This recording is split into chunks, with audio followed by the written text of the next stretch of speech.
mulai ibadah pemuda remaja kita dengan menyanyikan sebuah pujian, Jangan Lelah.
Kita akan menyanyikan sebuah pujian kembali yang berjudul Waktu Tuhan Pasti Yang Terbaik.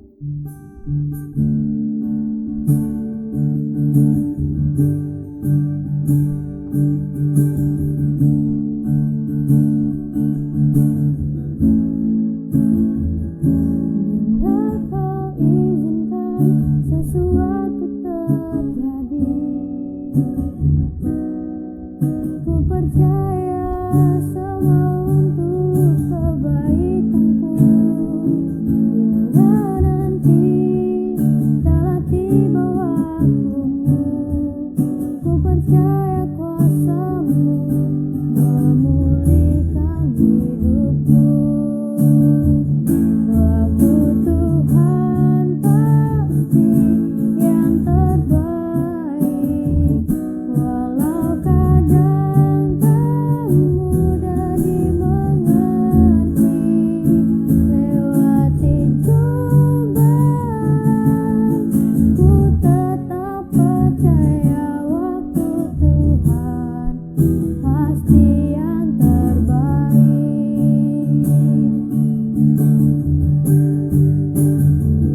Bila kau izinkan sesuatu terjadi, ku percaya semua untuk kebaikanku.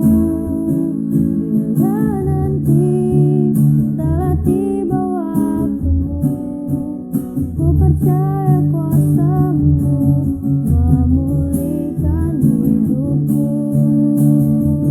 Waktu Tuhan pasti yang terbaik.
Shalom saudara-saudariku, remaja pemuda GTM Sanggau yang dikasihi Tuhan.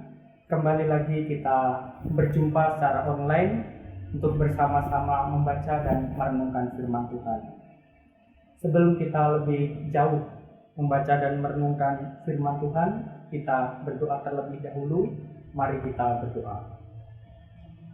Bapa Surgawi, kami sungguh bersyukur untuk pimpinan dan penyertaan Tuhan di dalam hidup kami. Terima kasih, sekalipun ada begitu banyak tantangan di tengah-tengah kehidupan iman kami bersyukur ada kesempatan yang Tuhan berikan bagi kami untuk bersama-sama membaca dan merenungkan firman Tuhan.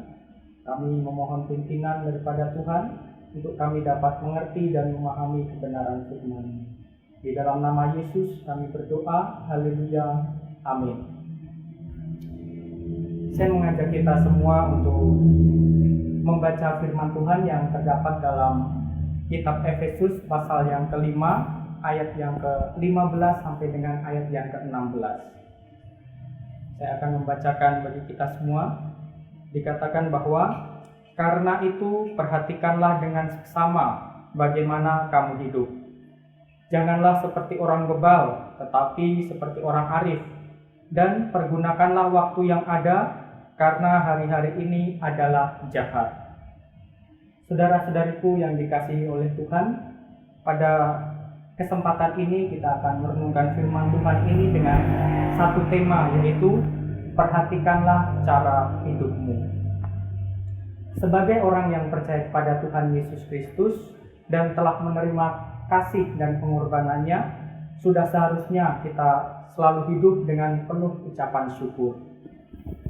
Oleh karena kasih dan pengorbanannya, maka hidup kita telah ditebus daripada cara hidup lama yang sia-sia, yaitu di bawah kuasa dosa. Dan sekarang kita hidup sebagai manusia baru yang telah diciptakan menurut kehendak Allah di dalam kebenaran dan kekudusan yang sesungguhnya.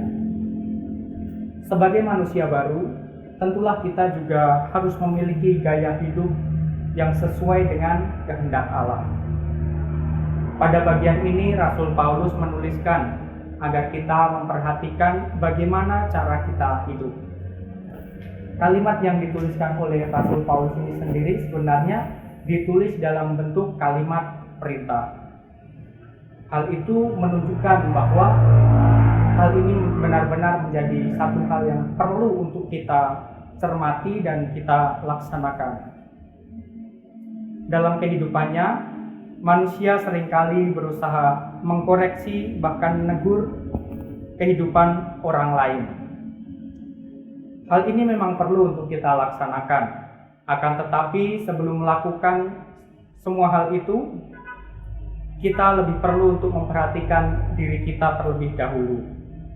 Dan supaya kita dapat melakukan hal itu, kita perlu untuk melihat kembali peraturan dan petunjuk yang kita miliki dalam firman yang kudus. Itu artinya yang menjadi standar dan patokan bagi kita semua dalam memperhatikan dan menilai cara hidup seseorang adalah firman Tuhan itu sendiri. Oleh sebab itu, menjadi sangat penting bagi orang percaya, masuk juga bagi pemuda-pemudi Kristen untuk dengan tekun dan seksama belajar kebenaran firman Tuhan. Selanjutnya juga dituliskan supaya janganlah kita hidup seperti orang bebal, tetapi seperti orang arif. Yang dimaksudkan orang bebal adalah orang yang sukar untuk mengerti atau orang yang lambat dalam menanggapi suatu hal. Orang semacam itu biasanya sekalipun dia membaca ataupun merenungkan dan mendengar firman Tuhan, bahkan mungkin dia dapat melihat perbuatan-perbuatan tangan Tuhan, dia akan cenderung untuk mengabaikan hal itu, karena memang dia tidak dapat mengerti kebenaran itu. Berbeda dengan orang arif atau orang bijaksana, ia akan cenderung menggunakan akal budinya untuk dapat mencermati setiap firman Tuhan yang ia baca maupun ia dengarkan. Inilah sesuai dengan yang tertulis dalam Injil Matius pasal yang ke-22 ayatnya yang ke-37, yaitu tentang hukum kasih. Dikatakan bahwa kasihilah Tuhan Allahmu dengan segenap hatimu, dengan segenap jiwamu, dan dengan segenap akal budimu. Mengasihi Tuhan dengan segenap akal budi itu berarti memakai seluruh kemampuan berpikir yang Tuhan berikan untuk dengan tekun belajar akan kebenaran firman-Nya. Sebab firman Tuhan itulah kekuatan Allah yang memberi pengertian bagi kita dan membimbing kita untuk tetap hidup di jalan yang sesuai dengan kehendak-Nya. Oleh sebab itu, sebagai anak-anak muda, marilah kita membiasakan diri untuk hidup selayaknya orang arif yang dengan tekun mau belajar firman Tuhan. Kemudian daripada itu juga Rasul Paulus menuliskan supaya kita mempergunakan waktu yang ada, karena hari-hari ini adalah jahat. Salah satu hal dalam sistem kehidupan manusia yang tidak dapat berjalan mundur adalah waktu. Dan bahkan sekalipun ada begitu banyak aktivitas dan kegiatan yang harus terganggu bahkan terhenti, waktu tidak akan pernah berhenti, namun akan tetap berjalan maju sampai pada kesudahannya nanti. Seiring berjalannya waktu dalam sistem kehidupan kita, ada kesempatan yang Tuhan berikan bagi kita. Dan kesempatan itulah yang perlu untuk kita pergunakan dengan sebaik-baiknya. Sebagai pemuda-pemudi Kristen, kita perlu untuk menjadi manajer yang baik atas setiap waktu yang Tuhan berikan. Sebab setiap waktu yang Tuhan berikan kepada kita, itu harus kita pertanggungjawabkan pada saatnya nanti. Dan perlu diketahui bahwa setiap waktu itu akan menjadi sia-sia apabila tidak dipergunakan sesuai dengan rancangannya. Dengan demikian, marilah kita mempergunakan setiap waktu itu sesuai dengan hikmat yang kita peroleh daripada perenungan firman Tuhan, yang daripadanya kita dibimbing untuk melakukan kebenaran yang sejati sesuai dengan kehendak-Nya. Amin untuk firman Tuhan. Kiranya Tuhan Yesus memberkati kita semua, dan marilah kita berdoa. Kami bersyukur ya Tuhan untuk firman-Mu yang boleh kami baca dan kami renungkan bersama-sama. Kami rindu untuk menjadi pribadi yang sungguh dengan tekun dan seksama memperhatikan bagaimana kami hidup, bahkan di dalam kesemuanya itu. Kiranya Tuhan Yesus menolong kami sebagai pemuda-pemudi Kristiani supaya kami dapat benar-benar memanfaatkan masa muda kami dengan begitu bijaksana untuk hormat dan kemuliaan bagi nama Tuhan. Ini doa kami ya Tuhan, di dalam nama Yesus kami berdoa. Amin.